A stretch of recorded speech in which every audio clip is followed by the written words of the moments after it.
আসসালামু আলাইকুম, স্বাগত আমাদের পত্রিকা রুমে। আমাদের আজকের পত্রিকা রুমে আমরা আলোচনা করব ডোনাল্ড ট্রাম্পের দ্বিতীয় মেয়াদে ক্ষমতায় আসার পর যেসব নীতি তিনি পরিবর্তন এনেছেন বা আনতে যাচ্ছেন এইসব বিষয় নিয়েই কথা বলবো পত্রিকা থেকে। তো আমরা সবাই জানি যে ডোনাল্ড ট্রাম্প ক্ষমতায় আসার পরেই প্রথম দিনে অভিষেক অনুষ্ঠানে তিনি বেশ কিছু নীতির পরিবর্তনের ঘোষণা দিয়েছেন। তার মধ্যে তিনি WHO বা বিশ্ব স্বাস্থ্য সংস্থা থেকে তিনি নিজেকে প্রত্যাহার করার ঘোষণা দিয়েছেন বা প্রত্যাহার করেছেন। প্যারিস জলবায়ু চুক্তি থেকে নিজেকে প্রত্যাহার করেছেন। তো এর মধ্যে দেখেন, প্যারিস জলবায়ু চুক্তি থেকে তিনি প্রথম মেয়াদে ক্ষমতায় এসেও নিজেকে প্রত্যাহার করেছিলেন, যদিও জো বাইডেন পরবর্তীতে মেয়াদে ক্ষমতায় এসে প্রথম দিনেই স্বাক্ষর করেছিলেন আবার প্যারিস জলবায়ু চুক্তিতে। তবে WHO যে বিশ্ব স্বাস্থ্য সংস্থা, এখানে অ্যালার্মিং বিষয় হচ্ছে 2023 সালের একটি রিপোর্টে দেখা যায় যে 2023 সালে শুধু এক বছরেই WHO বা বিশ্ব স্বাস্থ্য সংস্থার টোটাল বাজেটের 18% বিয়ার করেছিল আমেরিকা। WHO বা বিশ্ব স্বাস্থ্য সংস্থার এক বছরে প্রায় 18% মতো ব্যয় করে শুধু আমেরিকা। তো সেখানে যদি আমেরিকা নিজেকে প্রত্যাহার করে নেয় তাহলে এটা কিন্তু খুবই অ্যালার্মিং একটা বিষয়।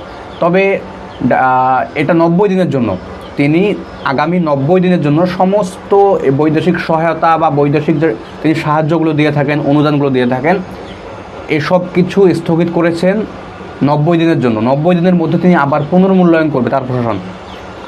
ডোনাল্ড ট্রাম্পের প্রশাসন 90 দিনের মধ্যে এসব কিছু পুনর্মূল্যায়ন করে, পুনর্বিবেচনা করে যদি প্রয়োজন মনে করে তাহলে আবার তারা সেই চুক্তিগুলোতে ফিরে যাবে, হয়তোবা সহায়তা সীমিত করে হলেও। তবে এই 90 দিনের যে চুক্তির যে স্থগিতের ব্যাপারটা, এর আওতার বাইরে পড়বে মিশর এবং ইসরায়েল।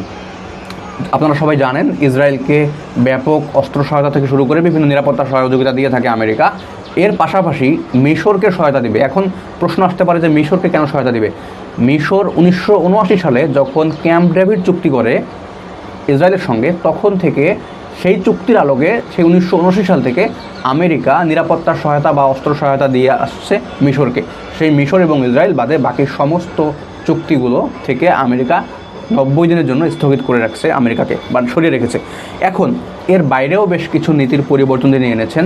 জন্মসূত্রে নাগরিকত্ব প্রাপ্তের যে ব্যাপারটা, আগামী 30 দিন পর যারা আমেরিকায় জন্মগ্রহণ করবে, আমেরিকায় জন্মগ্রহণ করলেই যে আমেরিকার নাগরিকত্ব পাওয়া যায় এই বিষয়টি কার্যকর আর হবে না। এছাড়া আপনারা আসলে তিনি বেশ কিছু পরিবর্তন এনেছেন, যেমন ধরুন হচ্ছে সবচেয়ে আলোচিত এখন বর্তমান চলছে যে মেক্সিকান উপসাগর, গালফ অফ মেক্সিকো, এটার নাম পরিবর্তন করে তিনি দিয়েছেন যে গালফ অফ আমেরিকা, তার প্রশাসন। তো আমেরিকান উপসাগর যে নাম দিয়েছে, তো এর ব্যাপারে প্রতিক্রিয়া কি? আসলে নাম দিলেই কি নাম হয়ে যায় কি না? আমেরিকা নাম দিলেও জন্য সেটা গ্রহণযোগ্য হবে কি না, বা মেক্সিকোর এখানে কোনো রিয়াকশন আছে কি না, সেটা আমরা দেখি। মেক্সিকোর প্রেসিডেন্ট ক্লোদিয়া শেনবাউন তিনি বলেছেন যে মেক্সিকো উপসাগর পুরো বিশ্বব্যাপী পরিচিত এই নাম, বিভিন্ন জায়গায় ব্যবহৃত হয়েছে এই নাম। তো এটা চাইলেই আসলে পরিবর্তন করা যাবে এমনটি নয়, এবং সবাই যে মেনেও নেবে এমনটি নয়। এখন আমেরিকার সঙ্গে মেক্সিকো উপসাগরের যতটুকু সীমানা আছে উপকূলীয়, ঠিক একই রকম মেক্সিকোর সঙ্গেও আছে। এবং আমরা দেখেছি যে দক্ষিণ চীন সাগরের বিভিন্ন যে দ্বীপগুলো আছে, হ্যাঁ, চায়না এক নাম দেয়, জাপান আর এক নাম দেয়, বিভিন্ন দেশের কাছে বিভিন্ন নামে পরিচিত দ্বীপগুলো আছে। তার মানে এগুলো আন্তর্জাতিকভাবে স্বীকৃত খুব একটা হয় না, বা এই নামগুলো কেউ চাইলে পরিবর্তন করতে পারে, কিন্তু নাম পরিবর্তন করলেই যে সেই নামগুলো আন্তর্জাতিকভাবে স্বীকৃতি পাবে এমনটা না। তো এরপরে ডোনাল্ড ট্রাম্প পরিবর্তন করেছে তার প্রশাসন। আলাস্কার মধ্যে আমেরিকার সর্বোচ্চ পর্বতশৃঙ্গ, হ্যাঁ, মাউন্ট ডেনালি পর্বতশৃঙ্গের নাম পরিবর্তন করে মাউন্ট ম্যাককিনলি রাখা হয়েছে। তো এটা খুব একটা গুরুত্বপূর্ণ না, এটা আমেরিকার অভ্যন্তরীণ বিষয়।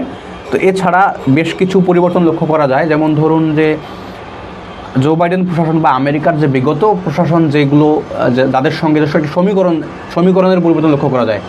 রাশিয়া ইউক্রেনের ব্যাপারে আমরা সবাই জানি যে ইউক্রেনকে শত কোটি মার্কিন ডলারের সহায়তা দিয়ে থাকে আমেরিকা, এই বিশেষ করে যুদ্ধের সময় দিয়েছে। কিন্তু ডোনাল্ড ট্রাম্প এসে সেই ন্যাটো থেকে শুরু করে ইউক্রেন সমস্ত দেশের অস্ত্র সহায়তা সহযোগিতা বন্ধ করে দিয়েছে, এবং তিনি বলেছে যে রাশিয়ার প্রেসিডেন্টের সঙ্গে তিনি বসতে চান, একই সঙ্গে উত্তর কোরিয়ার প্রেসিডেন্টের সঙ্গে তিনি বসতে চান। এবং ইন্দো প্যাসিফিক অঞ্চলে যে কোয়াডের তাদের অন্যতম মিত্র ভারতের প্রাইম মিনিস্টার নরেন্দ্র মোদীকে তিনি তার অভিষেক অনুষ্ঠানে আমন্ত্রণ জানাননি, কিন্তু যার সঙ্গে তার চায়নার সঙ্গে যাদের বাণিজ্য যুদ্ধ, চায়নার সঙ্গে যাদের শত্রুতা, সেই চায়নার প্রেসিডেন্টকে তিনি আমন্ত্রণ জানিয়েছেন। আবার একইভাবে চিন্তা করুন যে বিগত প্রশাসনের থেকে এই প্রশাসনের মধ্যে কিছুটা ব্যতিক্রম লক্ষ্য করা যাচ্ছে আপনার। এবং তিনি একটা আলোচনায় বলেছেন যে চায়নার সঙ্গে বসতে চান এবং বলেন চায়নার বাণিজ্যের উপরে এখন আপাতত অতিরিক্ত শুল্ক আরোপের প্রয়োজন নাই, এরকম একটা নমনীয়তা লক্ষ্য করা যাচ্ছে। একইভাবে চায়নার যে অ্যাপস টিকটক, সেটা আমেরিকায় নিষিদ্ধ ছিল। তিনি ক্ষমতায় আসার পরপরই টিকটক অ্যাপের নিষেধাজ্ঞা তিনি তুলে দিয়েছেন। এই টিকটক অ্যাপ প্রায় 17 কোটি আমেরিকানদের 17 কোটি মানুষ প্রত্যেক দিন গড়ে 90 মিনিট ব্যয় করতো টিকটক অ্যাপে। একটা রিপোর্টে দেখা যায় পুরো আমেরিকানরা তাদের খাবার খেতে যে সময় ব্যয় করে সে পরিমাণ সময় টিকটকে ব্যয় করে এই 17 কোটি মানুষ। এই 17 কোটি মানুষের মধ্যে আবার নাগরিকদের মধ্যে 18 থেকে 39 বছর বয়সের সবাই, 18 থেকে 39 বছর বয়সের মানুষজন 17 কোটি মানুষ যারা প্রত্যেকদিন গড়ে 90 মিনিট টিকটকে ব্যয় করে। এই 18 থেকে 39 বছর বয়সের মধ্যে আবার অনেকে সেনা সদস্য, অনেকেই আছে আমেরিকার বিভিন্ন প্রশাসনে কর্মরত বিভিন্ন কর্মকর্তা। তো এই বিষয়টা নিরাপত্তার সঙ্গে সংশ্লিষ্ট, নিরাপত্তা ইস্যুর একটা ব্যাপার আমেরিকার জন্য। যেহেতু টিকটকের একটা অ্যালগোরিদম আছে, অ্যালগোরিদমটা কীভাবে কাজ করে বিভিন্ন অ্যাপসের সামাজিক যোগাযোগ মাধ্যমগুলোতে, তারা চাইলে কোনো একটা বিষয়কে হাইলাইটেড করতে পারে, অর্থাৎ কোনো একটা বিষয়কে বেশি প্রমোট করতে পারে। যেমন ধরুন হচ্ছে, যদি আপনি ফেসবুক ইউজ করে থাকেন, ফেসবুকে যদি আপনি ইসরায়েল বা ইহুদি বা এদের বিরুদ্ধে কোনো কথা বলেন, কোনো স্ট্যাটাস দেন, আপনার প্রোফাইল অটোমেটিক ডাউন হয়ে যাবে, আপনার প্রোফাইলের রিস্ক কমে যাবে। এরকম যেহেতু চায়নার সঙ্গে তাদের বিভিন্ন বিষয়ে কনফ্লিক্ট আছে আমেরিকার, তো তারা আশঙ্কা করছে আমেরিকার প্রশাসন বা সাবেক বিভিন্ন কর্মকর্তারা যে খুব সহজেই চায়না তাদের নীতিগুলোকে প্রমোট করতে পারবে আমেরিকায় এই টিকটকের মাধ্যমে। তো এছাড়া ডোনাল্ড ট্রাম্প ঘোষণা দিয়েছে এআইতে তারা 50,000 কোটি মার্কিন ডলার বিনিয়োগ করবে। 50,000 কোটি মার্কিন ডলার বিনিয়োগ করবে কীভাবে? তারা ইউরোপীয় ইউনিয়নের উপর 10% শুল্ক আরোপ করবে এবং প্যারিস জলবায়ু চুক্তি WHO থেকে তাদের অনুদান বা সহায়তা কমিয়ে দিয়ে সেই টাকাটা তারা এআইতে বিনিয়োগ করবে। তো এই বিষয়গুলো ছিল আলোচনা। বর্তমান ডোনাল্ড ট্রাম্প ক্ষমতায় আসার পর যেসব বিষয়ে রদবদল হয়েছে এইসব বিষয়ে সংক্ষিপ্ত আলোচনা। বিস্তারিত জানতে, বিস্তারিত পড়তে ডেসক্রিপশন বক্সে দেওয়া আছে লিঙ্ক, সেখানে গিয়ে আপনি গোটা পত্রিকা পড়তে পারবেন। প্রত্যেক দিন ডেইলি স্টার, প্রথম আলো পত্রিকা পড়তে পারবেন। টেলিগ্রাম লিঙ্ক ডেসক্রিপশন বক্সে দেওয়া আছে। আল্লাহ হাফিজ।